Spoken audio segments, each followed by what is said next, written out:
무인도 갈대숲에 설치된 보이스피싱 장치가 국내에서 처음으로 경찰에 적발됐습니다. 인터넷 전화번호를 국내 휴대전화번호로 바꿔주는 기계라고 하는데요. 010 번호로 걸려오는 보이스피싱 전화에 피해가 엄청 많았을 것 같습니다. 경찰이 무려 1년 6개월 동안 추적을 했는데 범행에는 어민들도 많이 포함이 됐다고 합니다. 확인된 피해 금액만 150억 원이 넘었다고 하죠. 얼마나 많은 무고한 시민들이 눈물을 흘렸을까요? 보이스피싱의 모든 것, 오늘 살만한 세상 서두원입니다에서 다뤄봅니다. 오늘도 TBS 앱 또는 50원 유료 문자 샵 0951 열어놓겠습니다. 방송 중간에 퀴즈 준비되어 있습니다. 퀴즈를 듣고 정답을 맞춰주시면 추첨을 통해서 스크린 골프의 대중화 정직한 가격 브라보 골프에서 스크린 골프 4인 이용권을 드립니다. 살만한 세상 오늘도 힘차게 시작합니다.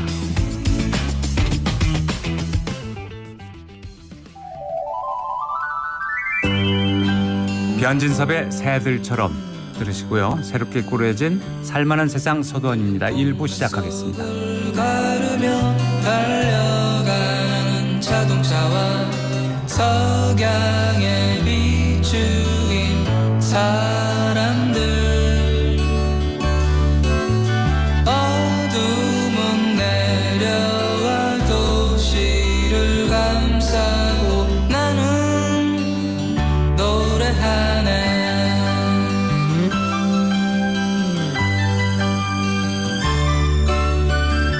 눈을 떠보면 회색빛 빌딩 사이로 보이는 내 모습이 퍼붓는 소나기 세찬 바람 맞고 거리를 헤매이네. 무거운 하늘 희뿌연 연기 사이로 보이는 아스팔트 답답한 도시를 떠나고 싶어.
인기 명강사는 신청하고 싶어도 할 수가 없네. 수강 신청했어? 내가 누구냐? 진작에 했지. 다른데 다 끝났다던데 어떻게 했어? 아이고, 요즘 몰라? 명강사가 총출동한대잖아. TBS 라디오 문화센터 라문센.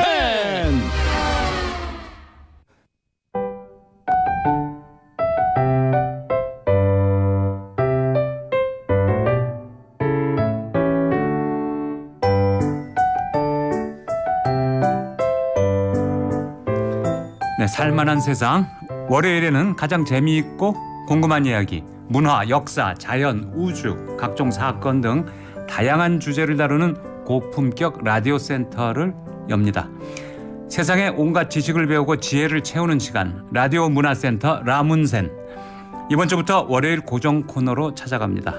오늘은요, 피해자 통합 지원 사회적 협동조합인 빅트리의 안민숙 이사장과 함께합니다. 이사장님 어서 오십시오. 네, 안녕하세요. 네, 안녕하세요. 이사장님, 보이스피싱 피해가 갈수록 늘고 있는데 말이죠. 줄기는커녕. 네. 이 피해자, 보이스피싱 피해자도 많이 만나보셨고 여기에 대해서 좀 자세히 알려주시면 고맙겠습니다. 네, 이 보이스피싱이라는 것이 우리 주변에 너무 많이 흔하게 피해자가 있어요. 네. 그럼에도 불구하고 검거율도 낮고 그리고 날이 갈수록 이 지능화되는 바람에 그 피해를 막기가 참 어려워서 오늘은 보이스피싱이 무엇인지 그리고 보이스피싱의 어떤 형태가 있는지 그리고 보이스피싱을 당했을 때는 어떻게 대처를 해야 되는지를 좀 언급을 했으면 좋겠습니다. 보이스피싱 정확히 무슨 뜻인가요? 예, 보이스피싱이라는 것은 말 그대로 어떤 그 개인 정보를 낚아서 그러니까 그 피해자의 개인 정보를 알아내서 빼내서 사기를 한다는 그런 말의 합성어라고 보시면 됩니다. 보이스하고 피싱. 그렇죠. 그러니까 낚시한다는 이거하고 네, 비슷한 낚는다. 거죠? 예. 개인 정보를 낚는다. 뭐 이런 얘기죠. 보이스피싱 범죄도 좀 다양하다면서요? 네, 뭐 크게는 나누어 보면은 뭐 스미싱 그래서 문자로 어떤 그 인터넷 주소가 포함되어 있는 문자를 피해자에게 보내서 그걸 클릭해서 악성 앱을 깔리게 한다던가 뭐 이런 방식도 있고요. 파밍이라 그래서 개인 컴퓨터에 어떤 그 가짜 금융 사이트라든가 뭐 이런 거를 접속하게 만들어서 그 개인 정보를 빼내는 그런 수법도 있고요. 또 메신저 피싱 그래서 메신저의 지인이나 금융기관을 사칭해가지고 또는 공공기관을 사칭해서 개인 정보나 금융 정보를 빼나가는 뭐 그런 수법들이 여러 가지가 있습니다. 그러니까 옛날에는 이제 전화를 걸어서 보이스피싱을 할 때는 전화번호가 좀 이상하게 떴었잖아요. 그렇죠. 뭐 070 뭐 예. 아니면 국제전화 이렇게 떴었죠. 네. 예. 근데 요번에 경찰이 적발한 거는 완전히 010으로 걸려오는. 네, 맞습니다. 이게 이제 날로 수법이 지능화되다 보니까 네. 기계를 통해서 010이라는 번호를로 변환을 해서 네. 그 범민들이 그 개인에게 발송을 할 수 있는 그런 시스템을 또 갖췄다라고 합니다. 네. 그리고 또 더 지능화된 것이 그 개인의 전화번호를 가지고 그 정보를 가지고 있으면서 그걸로 문자나 여러 가지 뭐 전화를 한다던가 뭐 이런 방법으로 보이스 피싱을 저지르고 있죠. 네. 그리고 뭐 택배 주소지를 좀 바꿔달라, 변경해달라 이런 내용과 함께 뭐 인터넷 주소가 첨부되어 있는 문자 메시지 이런 것도 오지 않습니까? 네, 맞습니다. 이 일종의 스미싱이죠.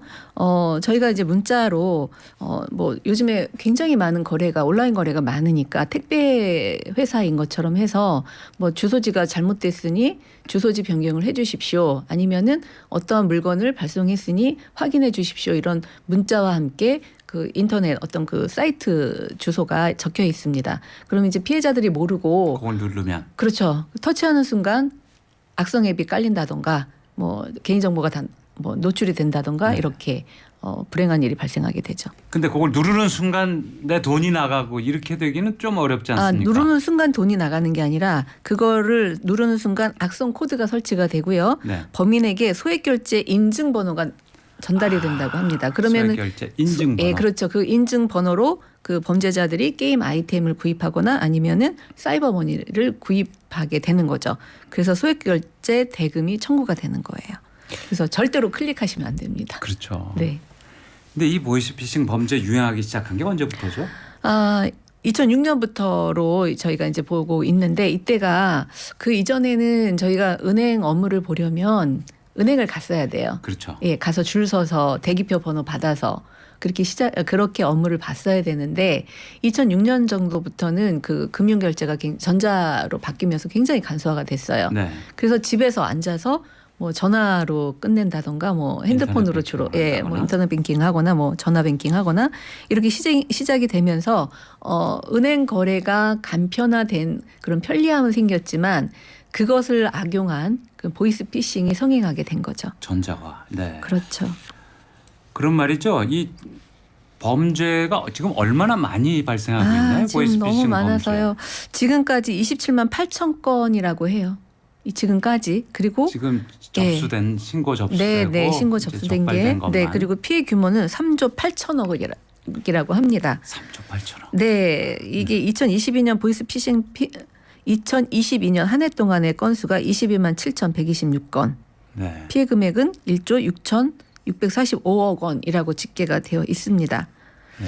유형별로 보면은 대출 빙자한 보이스 피싱 피해액이 거의 1조 원에 가까워서 대출 빙자한 그 보이스 피싱 피해가 가장 많다라고 볼 수 있고요. 네. 그 다음이 기관 사칭한 보이스 피싱이 다음으로 22.8%고요. 메신저 피싱이 2,849억 원으로 그 다음을 이루고 있습니다. 메신저라고 하면 이제 문자 얘기하는 그렇죠. 거죠. 문자로 네. 당하는 네. 피해입니다. 그런데 이게 네. 잘 잡히지는 않죠. 네, 이게 문제가 구속이 이게 검거가 검거율이 너무 낮은 게 2%에 불과한다는 것에 2%. 굉장히 문제가 있는 거죠. 네, 네. 이런 뭐 엄청 활개치고 계속 하고 있다는 얘기인데 네. 거의 뭐 검거가 되지 않는다고 봐야 될 정도네요. 그렇죠. 네. 그러면 범죄는 사라지지 않고 계속 진화는 하고. 네. 근데 보이스피싱 사건 국내 1호는 어떤 거였나요? 이 보이스피싱이라는 게 처음에는 1997년도에 그 대만에서 시작을 했다라고 해요. 대만에서 시작을 했는데 대만에서도 2000년대가 되면서 이게 너무 성행이 너무 많이 발생을 하니까 정부 차원에서 굉장히 대대적으로 보이스피싱 검거를 했다고 합니다. 네. 그러니까 이 범인들이 대만에선 견디지 못하고 중국으로 대거 다 넘어갔다고 해요. 네. 근데 우리나라에서는 2006년도 5월 18일 날 국세청 직원 사칭 환급금 사기 사건 그래서 800만 원의 피해 금액이 발생을 합니다. 그때 대만에서 건너간 중국에 있는 그 보이스 피싱 범죄자들이 시도한 범죄겠죠. 네. 그때부터 우리나라도 보이스 피싱이 시작됐다라고 하네요. 국세청에서 환급해 준다 그러고. 그렇죠. 예. 예. 그때만 해도 옛날에는 이제 네. 중국 동포 조선족들이 이제 전화를 네네. 해서 네. 이게 말투가 좀 이상하다 네. 이렇게 느끼시는 분들도 계셨을 거예요. 네. 기억이 나실 거예요. 그렇죠. 그러니까 수법이 이제 좀 그 당시는 원시적이었다고 할까요? 네. 딱 들어도 이거는 뭐 한국 사람 아니다. 네. 그랬을 경우에는 또 예방하기도 좀 쉬웠던 단계 아니었을까요? 그때는? 초반에는 그렇게 그 억양이 이상한 그렇지만 또 강원도 사투리하고도 약간 비슷하거든요. 네. 그래서 그 사람들한테 뭐 그래도 속았습니다. 왜냐하면 초반에는 보이스 피싱에 대한 그런 어떤 개념이 없었기 때문에 어디 검사실 검사다 막 이렇게 사투리를 썼어도 그렇게 검사실이라는 말로 그 말 한마디에 이렇게 좀 순수한 저희 국민들이 많이 속아서 보이스 피싱을 많이 당했죠. 그렇지만 또 지금은 그렇지가 않죠. 그리고 제가 방송 초반에 소개해드렸습니다마는 이번에 무인도에서 네. 보이스피싱 장치가 발견됐잖아요. 네, 네, 네. 이거는 뭐 중국에서 하는 게 아니잖아요. 그렇죠. 국내에서 하고 있는 그렇죠. 거죠. 그러니까 대부분의 보이스피싱이 중국에서 이루어지고 조선족들이 그 앞장서서 하고 있다는 거는 이제는 선입관이겠네요. 이제 그렇죠. 뭐 그건 그런 생각은 버려야 선입견이죠. 되겠죠. 예, 그렇죠. 중국에서 물론 상선책들이 중국에 주로 있고 중국뿐만 아니라 뭐 대만이나 뭐 다른 여타 지역에 있을지언정 이제는 국내에 그런 아까 말씀하신 그런 기계를 갖다가 설치를 아주 기계가 간단합니다. 네. 이 노트북에다가 뭐 몇 가지를 꽂아서 설치만 하면은 집에서도 굉장히 많은 수만 명의 한꺼번에 수만 명의 그 피해자에게 문자 스미싱 문자를 보낼 수 있는 그런 기계 장치가 있기 때문에 특히 그 기계는 010으로 변환이 가능한 그런 기계이기 때문에 굉장히 많은 피해자가 발생할 수 있는 거죠. 네. 그리고 요새는 뭐 검사다 무슨 금융원이다 뭐 이렇게 사칭을 하는데 목소리만으로는 구별이 좀 어렵잖아요. 그렇죠. 근데 또 중요한 게 내 가족 관계, 그렇죠. 무슨 내 대출 관계 뭐 네네. 이런 거를 알고서 덤비잖아요. 네네. 개인 정보를 알고서. 네네. 이제 부모와 자녀 전화번호를 동시에 이 정보를 이 사람들이 갖고 있는 경우가 있다라고 해요. 뭐 여러 가지 저희가 이 정보가 개인 정보가 말이 개인 정보를 뭐 이렇게 잘 갖추고 숨기고 있다라고 하지만은 굉장히 많이 노출이 많이 되기 때문에 그렇게 정보를 가지고 있는 그런 보이스피싱 그런 사기단들이 그걸 이용해서 마치 뭐 진짜 내 자녀가 보내는 것처럼도 많이 하고요. 그리고 그렇게 알고 있지 않더라도 그렇게 불특정 다수한테 문자를 뿌려서 뭐 흔하게 뭐 있잖아요. 엄마 나 핸드폰 떨어뜨려서 액정이 깨졌어요. 네. 뭐 빨리 나 이거 바꿔야 되니까 엄마 이거 내 문자 확인하면은 뭐 카카오톡 주세요, 뭐 카톡 주세요, 뭐 답 주세요, 뭐 이런 식으로 그렇죠. 부모의 마음을 움직이게 하는 거죠. 또 뭐 전화번호를 굳이 모른다 하더라도 전화를 해서 뭐 당신 부모님이 지금 갑자기 쓰러지셨다, 지금 응급 수술을 해야 되니까 빨리 병원비 보내라. 라던가 뭐 이런 개인정보 조금만 알아도 얼마든지 많이 보이스피싱을 할 수가 있습니다. 자녀가 뭐 군에 가 있다. 그러면은 연락해서 당신 아들이 지금 단순 폭행 사건에 연루되어 있는데 하회비금만 보내면은 빨리 해결이 될 수 있다. 군에 간 빨리 것도 보내라. 다 알고서 그렇죠. 전화하니까. 그런 개인정보를 파악을 해서 네. 그래서 그때 이 돈을 보낼 수 있도록 그렇게 유도를 하는 그런 경우도 많이 네. 있습니다. 그러니까 뭐 옛날도 아니죠. 뭐 금융기관이라든가 무슨 대형 쇼핑몰이라든가 이런 게 해킹을 당해가지고 네. 개인정보들이 많이 그렇죠. 유출됐잖아요. 그러니까 네, 인터넷 상당수 우리 네, 국민들의 가입한. 개인정보가 다 어디 떠다니고 팔려서 그렇죠. 다 넘어가 있다고 봐야죠. 예. 저희가 뭐 핸드폰 없는 사람이 없잖아요. 국민들 다 핸드폰 한두 개씩 갖고 있는 세상인데 네. 뭐 그런 회사의 개인정보 하나만 노출이 되더라도 얼마나 많은 개인정보가 많이 노출이 되겠어요. 뭐 그 전화번호와 그 사람의 개인정보들이 다 있기 때문에 그걸로 얼마든지 뭐 많은 보이스피싱을 저지를 수가 그렇죠. 있는 거죠. 지금은 어느 정도로 진화했다고 보십니까? 이 보이스피싱 수단이.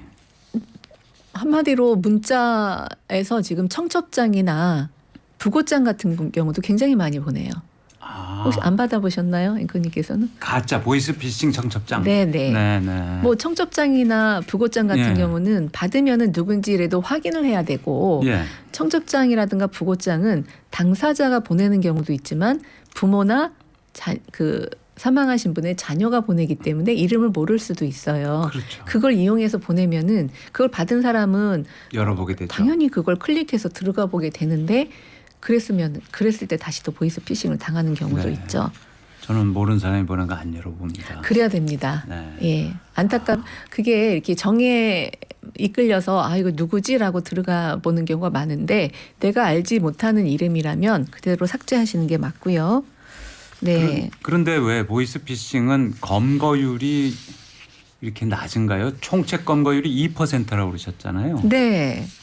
특별한 이유가 있을까요? 그게 뭐 잘 아시다시피 좀 아까도 말씀드렸듯이 보이스피싱은 주로 중국이나 뭐 이렇게 외국에 그런 상선책이 있으면서 국내에 범행을 저지르기도 하고요. 그리고 인터넷 전화를 사용하기 때문에 그 찾아내기가 굉장히 어렵다라고 합니다. 그리고 네. 외국의 범죄 조직하고 연루가 되어 있어서 점조직으로 연루가 되어 있어서 특히 또 그 범인을 체포하기가 어렵다라고 해요. 네. 그렇지만 또 반드시 또 그럴까 싶기도 하네요. 저는. 그렇죠. 네네. 네. 오늘은 다양한 보이스피싱 피해 사례나 고민 등 모든 것 50원 유료 문자로 보내주시면 공유해드리도록 하겠습니다. 자, 이런 의견 벌써 보내주신 분이 계세요. 안 그래도 없는 사람 재산을 사기치는 보이스피싱 범법자들을 사형에 처해야 합니다. 강력히 처벌합시다. 아주 강한 의견을 보내주셨고요. 네. 요즘 이거 꼭 조심해서요. AI 보이스로 목소리를 따라해서 전화 걸어서 내 목소리를 하는 보이스피싱이 유행이에요. 그러면 예를 들어서 딸 전화번호도 알고 엄마 전화번호도 알면 맞습니다. 딸이 전화 거는 것처럼 하고 맞습니다. 딸 목소리로 AI가. 네, 맞습니다. 그건 진짜 무섭네요. 네. 네.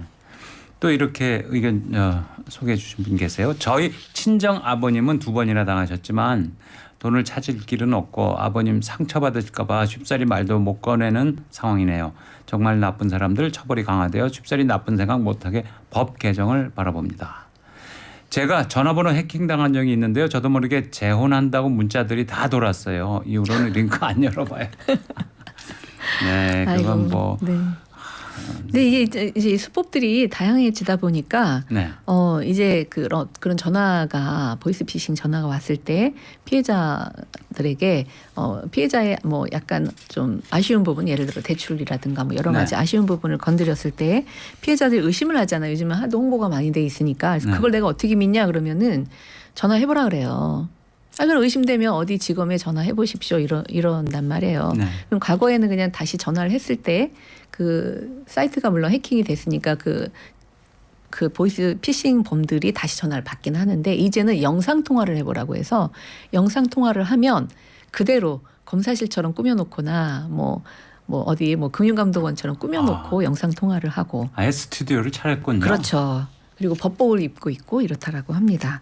야, 그건 뭐 대단하네요. 네, 좀 전에 그 말씀하셨던 그 시청자님께서 말씀하셨던 AI를 이용해서 딥페이크를 이용해 가지고 네. 그 검사 실제로 있는 검사의 얼굴을 그 범인들의 얼굴에 합성해서 또 그렇게 보여주기 때문에 굉장히 속을 수밖에 없는 그런 상황을 투자도 많이 만든다고 하네요. 합니다. 예, 연습도 많이 한다라고 합니다. 예, 네. 날로 진화되는 거죠.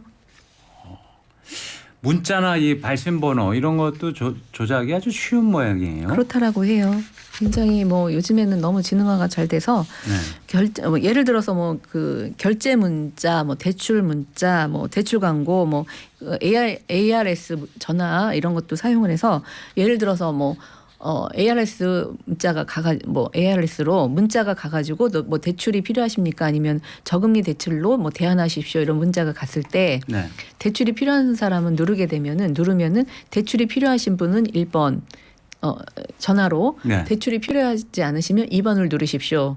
네. 이렇게 ARS 문자가 간답니다. ARS로 그러면은 1번을 누르고 나서 끊고 있으면은 그 1번을 누른 사람들에게만 다시 연락을 해서 네. 대안 대출이 가능하다 뭐 이런 식으로 보이스 피싱으로 연결을 한다라고 해요. 네. 그리고 뭐 우리 딸이 전화했다. 네. 번호가 이제 딸 전화번호예요. 네네. 그렇게 왔는데 네. 전화를 받았더니 딸 비명 소리가 들리고 그렇죠.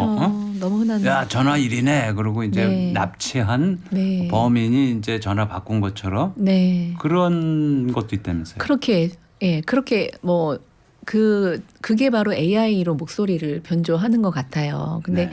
당황을 하면 그때 이제 딸이 뭐 말을 많이 하는 게 아니잖아요. 엄마, 네. 엄마 도와줘, 엄마 살려줘, 뭐 몇 마디 말을 하는데 대부분 부모들은 물론 그 자녀의 목소리가 특이하지 않는 이상은 거의 내 자녀라고 착각을 하게 되는 거예요. 번호가 자기 딸 번호니까. 그렇죠. 네. 그러니까 뭐 이거 큰일 났구나, 내 아이를 살려야 되겠구나라는 그런 급한 마음에 속을 수밖에 없는 거죠. 그럼 딸을 찾고 싶으면 뭐 돈을 보내라. 그렇죠. 빨리 언제까지 빨리 보내라. 누구한테 말을 하면 네 딸 죽인다. 이러면 네. 속을 수밖에 없는 거죠.